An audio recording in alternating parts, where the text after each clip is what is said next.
Welcome back, everyone. I'm Carrington-Russell, Australian award-winning author of kick-butt heroines and action-packed steamy fantasy worlds. And I have a very special guest for you today. We are talking action-packed fantasy. I am so excited. We have the one and only SM Boyce. How are you today? Hi, I'm excited, a little nervous, but mostly just want to get into it. Oh my goodness, don't be nervous. And I read somewhere on the internet that I would get 10 extra brownie points if I called you by your preferred name, which is Boyce. Is that correct?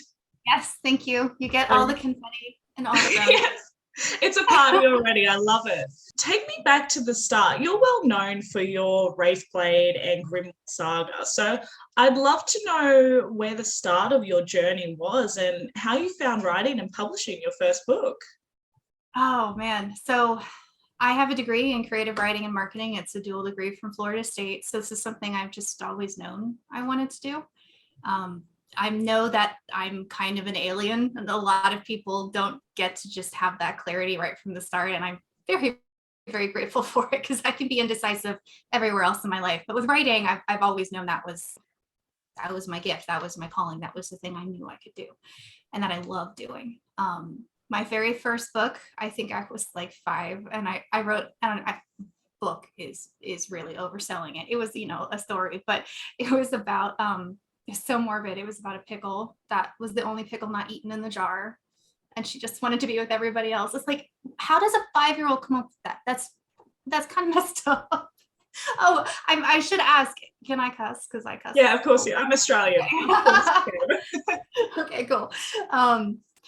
But yeah, I feel like that's kind of fucking messed up for like a 5-year-old to write looking back, but whatever. I enjoyed writing it, I guess. And it was my little exploration into like, where do I fit in? And my first serious story, because I wrote a lot of little stories for like middle school competitions. And as extra credit, I wrote like a nonfiction book in middle school about friendship and just, things like that. But my first really serious story was the Grammar Saga, which I started writing actually when I was 15, 16, somewhere around there. And it started out as Harry Potter fan fiction, but really evolved beyond her lore into something that I really wanted to make my own. And so I appreciated that as the foundation, but getting to turn it into something else was really fun. And I just got hooked on it. I did. And I wasn't actually like, I was writing, I was outlining, I was world building it. I was designing all of the races and the interactions and the conflicts. But I hadn't actually put it to outline form until I pitched the story to my then boyfriend, now husband. So that worked out. But he loved it. And that's when I thought, oh, maybe I could actually like write this. Writing that first book, I actually did while I was working a full-time job. And so I was on the Superman sleep schedule. I don't know if you have heard of that. It's terrible. I don't recommend it for anybody, but it's like you are awake for 4 hours and sleep for 30 minutes. And that was how I did it. I had no life. I worked, I slept, I wrote, and that was it. That actually describes the first 6 years of my writing career, actually. Work, sleep, write, repeat. But I gotta tell you, when I held that first paperback in my hands, I cried. I cried like a baby. I was so happy. What year did that first book publish? 2011. 2011. So this is very interesting because your story hits home for me very much because I also started writing when I was about 15, 16. And so I find this very interesting because I'm curious as to how you felt like it shaped you as a woman, because it's a lot of dedication and a lot of focus to sort of have that creative outlet at that age. And I'm projecting slightly, but I'm curious as to whether you felt the same. And having that place where you could go to every afternoon when you were writing it, or you were creating this thing that you didn't know what it was at the time. And then when you published it, you thought, holy shit, this is me. This is what I want to do. This is who I am. Did you have a similar experience? I mean, that's such a great way to put it. I did, because it was something that was a slow build and I didn't realize it at the time, but writing is how I process things. writing is how I figure things out. It's how I let go of things. It's how I take whatever is happening in the world or in my life and make sense of it. Yeah. And it's so ironic that it takes a fictional world for me to make sense of the real one, but that's just how my brain works. And I think you're right. I think a big part of it is that during the high school years, those are really formative years in terms of figuring out who you are and what you stand for and what's just important in your life, and also how you express yourself. Yeah. So it just naturally evolved and merged. And I actually show signs of full depression when I don't write for long periods. Yeah. It is a part of me. Yeah. Clinically. So we published your first book in 2011. When did you notice the forward momentum? When did this start feeling like, oh, I'm a real author? Not for a while. I think that with any creative endeavor, there's probably always going to be an inferiority complex if you're not careful and really like nip it in the bud. There can always be that sense of, but I need to do more, but I need to prove myself to XYZ. And I think that as women, we kind of feel that more maybe than men. I can't speak for men, but I do hear it talked about and discussed more with women. I am kind of curious as to how you feel as a female author who writes epic fantasy. Now, when you first published in 2011, so that was only, 10, 15 years ago, a lot of those authors in that specific market were male authors. So how did you feel sort of taking on that challenge a little bit in that genre that was more known predominantly to be written by men? It's still known to be written by men. Actually, my favorite compliment is when a reader thinks I'm a man. Because what that says to me is that I can write in a way that anybody can relate to. Well, I shouldn't say anybody, across gender can relate to. So I'm very flattered by that.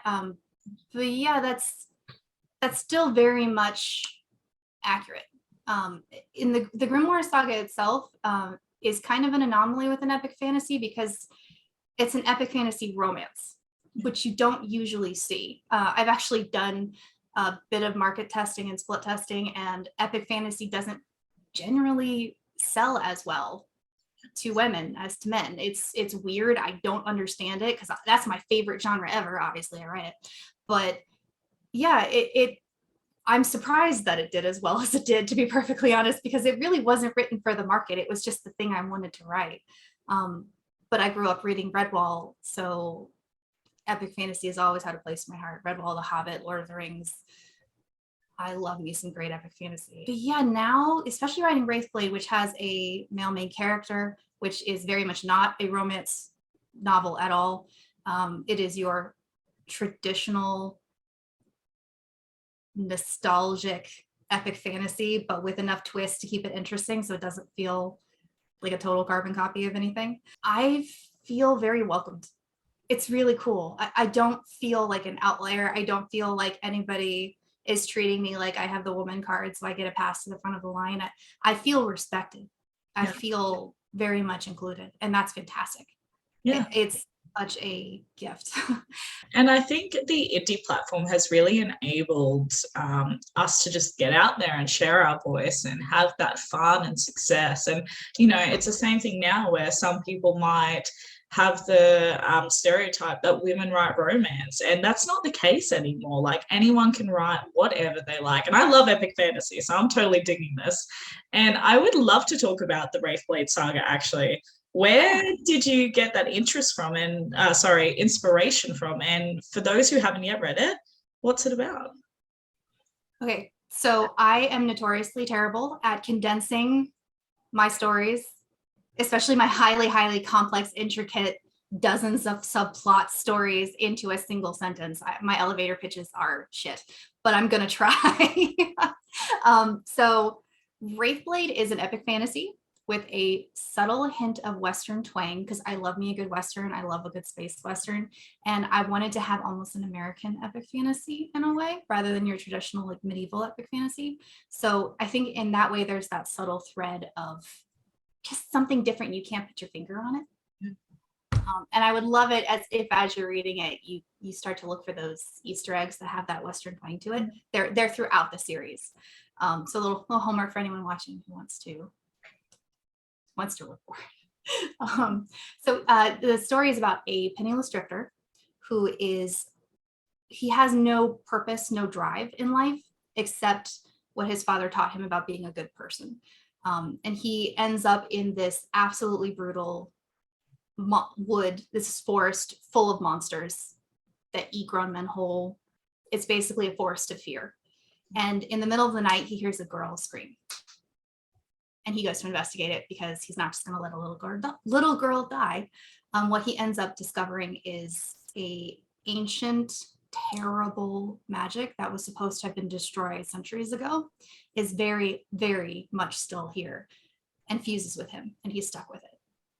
And he has to make the best of a bad situation. And that's just who he is. So the people who start to hunt him, who start to come after him, they don't know what they're in for. And I just love that about Connor Magnuson. I love what a badass he is.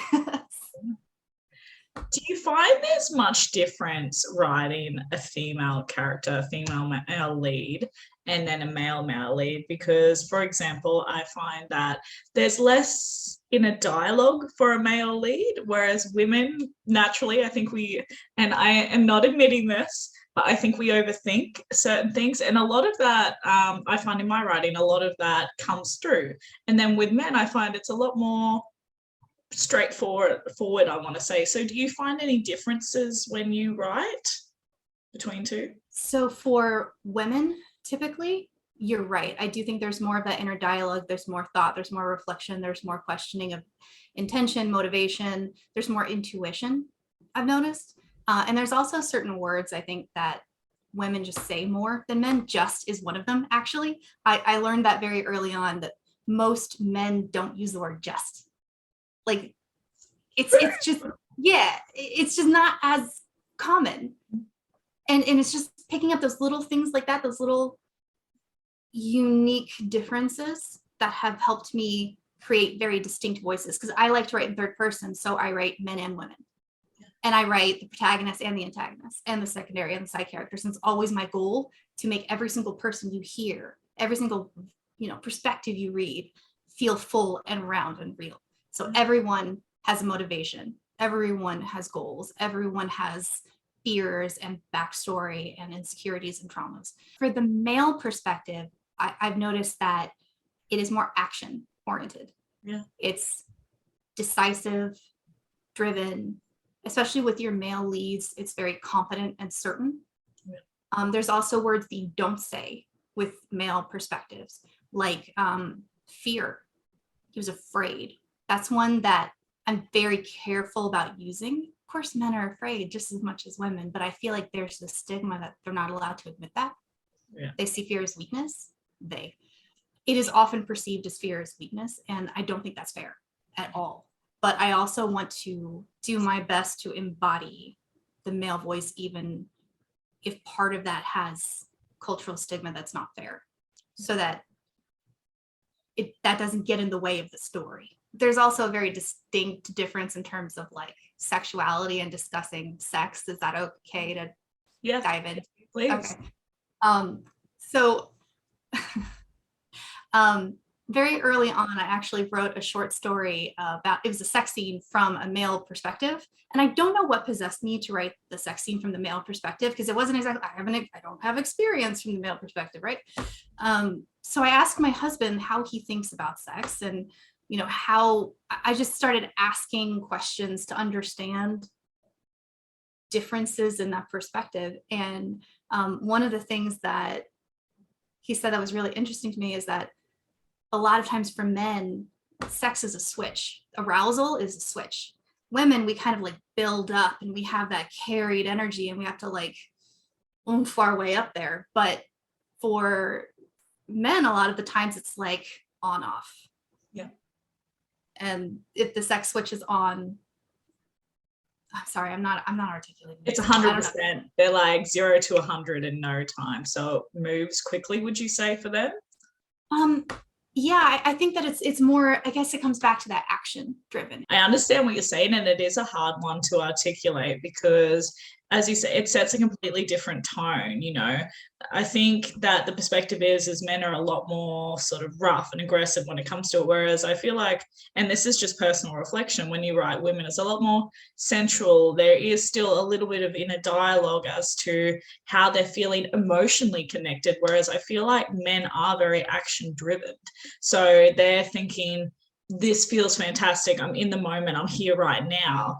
And then they might think about it a little bit afterwards. But I am not a male. I have never been on the other side of that to know if that is correct. And I don't think there is any right or wrong. But I definitely think when you write each different character, there is a slight difference and shift in the way that they think and the way that they act. So I 100% agree with you there.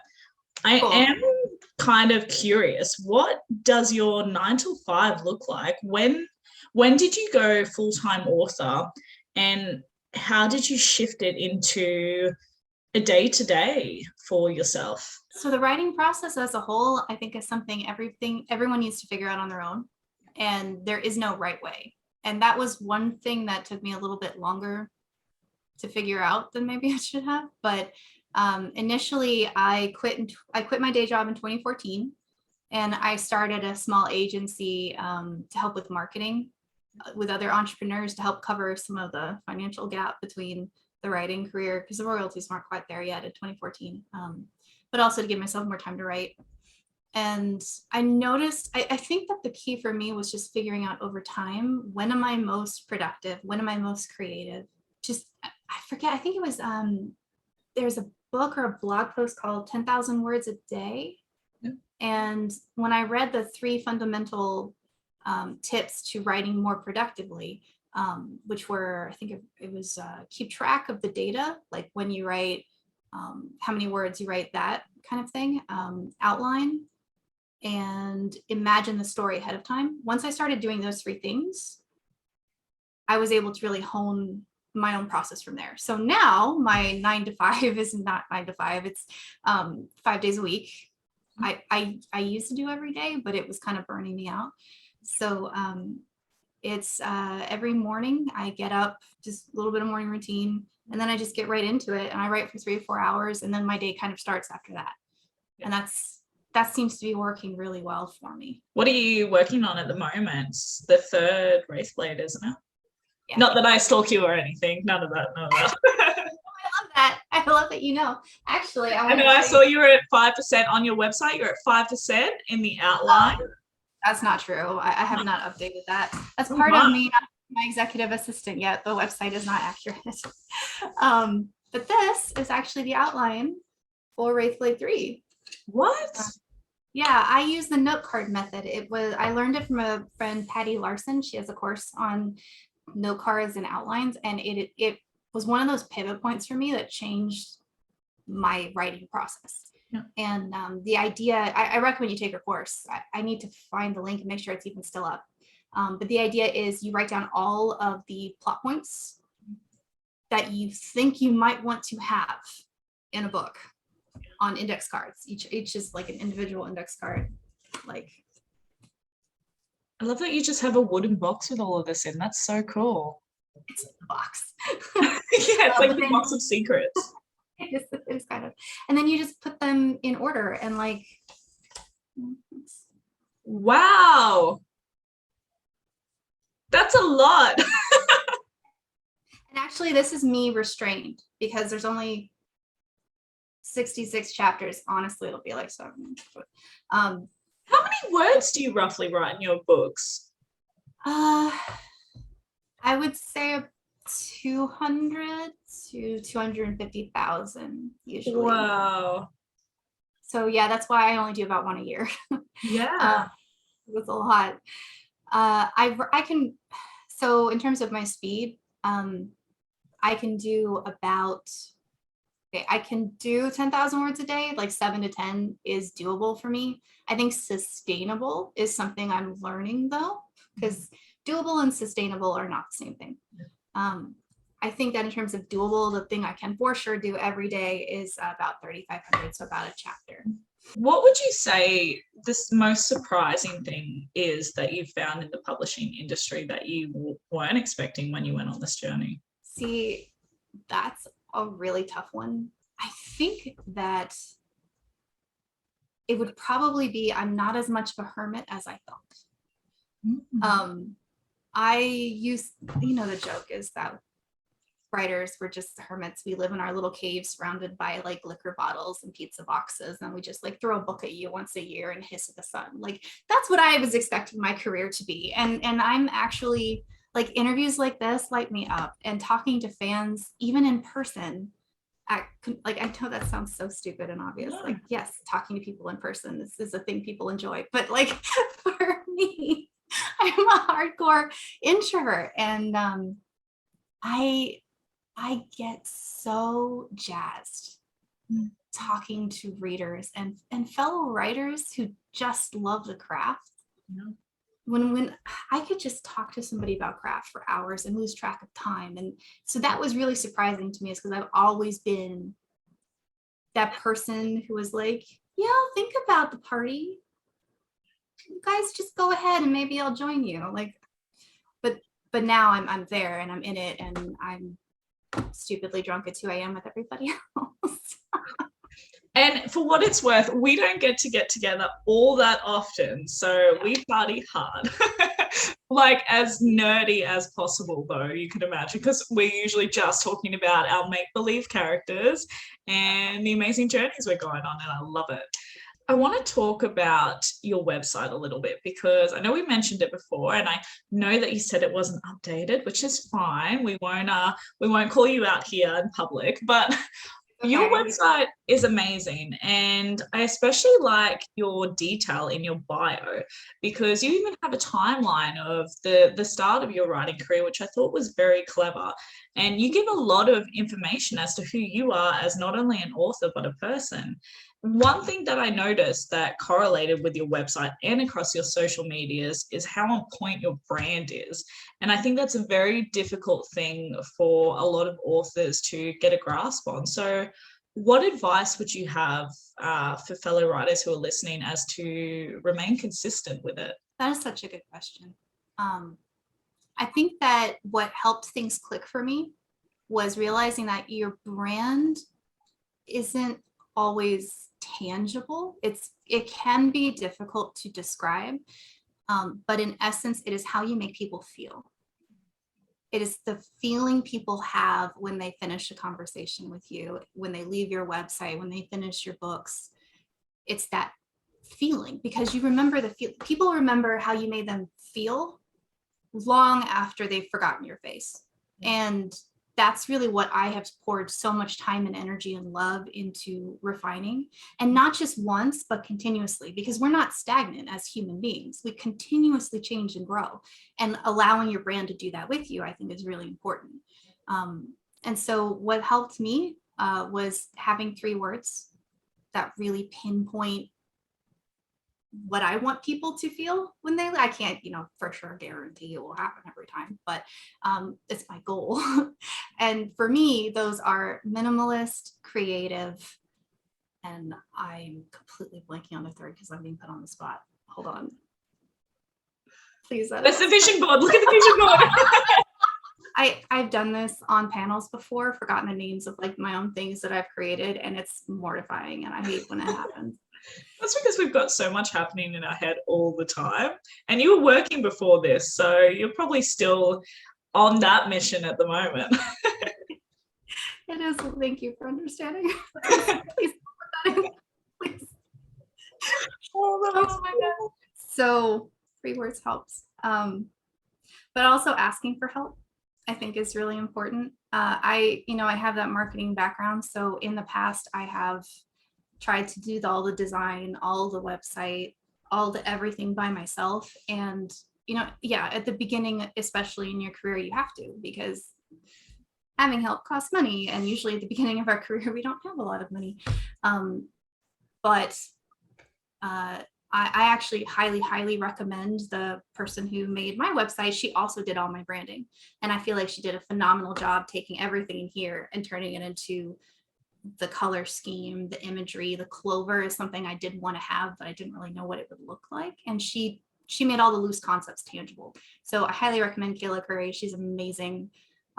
She's linked in my footer. So if anybody does want to hunt her down, that's how they can do it. And the bio is really fun to write. And I need to update it, actually. There's a lot on the website I need to do still.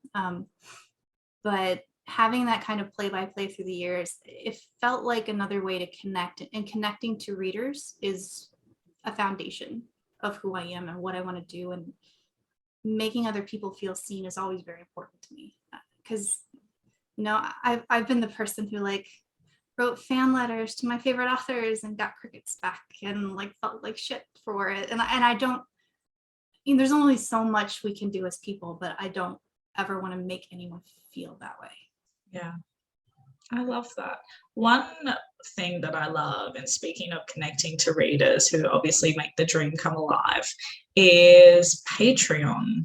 Now, I would love to hear about why you decided to create Patreon, and if you have any advice for fellow authors who are watching now as to how to set it up, because it's slightly intimidating, because I think a lot of people don't know what to offer, how to get readers involved. What was your decision making on that?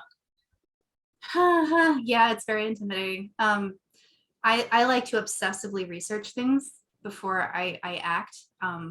Or if something scares me. I know so much more about scorpions than I ever wanted to know, but it's because I saw a scorpion in my shoe once, and then I like had to know everything. I live in Vegas, so that's like part of it. So with Patreon, I did a deep dive. I did a lot of research, and I asked around to a lot of people who have very successful Patreons, in which you have to be very delicate, right? Because a lot of people have been asking them for their insight and advice. And when you ask other people, you obviously have to be respectful of their time and what they can actually tell you. But what I learned is, one, continuously adapt. Ask for feedback from your fans, and don't just assume you know what they want. That market research component is really, really, really helpful. That said, I noticed a lot of times I'd give a poll and they'd be like, hey, I want this thing. And I'd put the thing up and nobody would buy it. So I'm like, okay. So I know that there is a line there, but once you start the Patreon and people are in there buying, I think that's the best place to ask for more feedback is within that Patreon as you build it. And having them be a part of your growth makes it so much more exciting for everybody, them and you, because they get to be there from the beginning. They're some of the founding patrons. They get to be with you through the long haul and help you create it all. Yeah. Another thing I learned is to keep it very simple. My first launch had like 2 or 3 things involved in every tier, and I had 6 tiers, and I way overcomplicated it. I made it a full-time job for myself, trying to, create the value, as they say in business and marketing. And the value is you. It's your story. That's what people want. They want your story, and they want your worlds, and they want your characters. And just keep it simple. Look at who is doing well. I won't give examples because it does vary depending on niche and genre. But look at people who are doing well, see how they structure it, and start to figure out how you could do that for yourself, and if that's something your readers would want. Yeah. And in terms of why I did it, it's because it looks fun. You basically get to have a little club where you can share your stories early. That's the biggest draw for me, is sharing the chapters early. Yeah. And having that place to, it's gonna sound so weird, creep on the headcanon. So basically, like, I've learned that I don't get to be a part of any headcanon conversations. For some reason, when I join, the conversation dies. Yeah.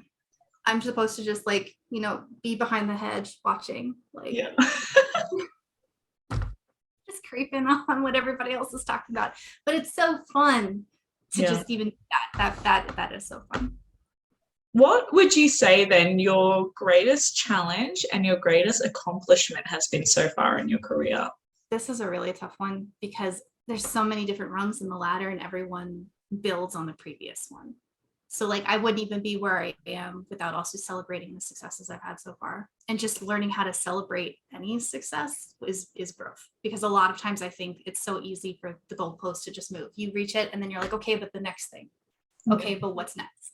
and you got to pause and really smell the roses. And I think that to date, the biggest accomplishment is probably Wraithblade passing 3,000 reviews. That's amazing. I've never had a book do that. And that's, I mean, that's a milestone in indie or trad pub. It's huge. And I'm just so flattered and grateful and humble, and, you know, gotta write the next one and make sure that I deliver. So like it's exciting and terrifying all at once.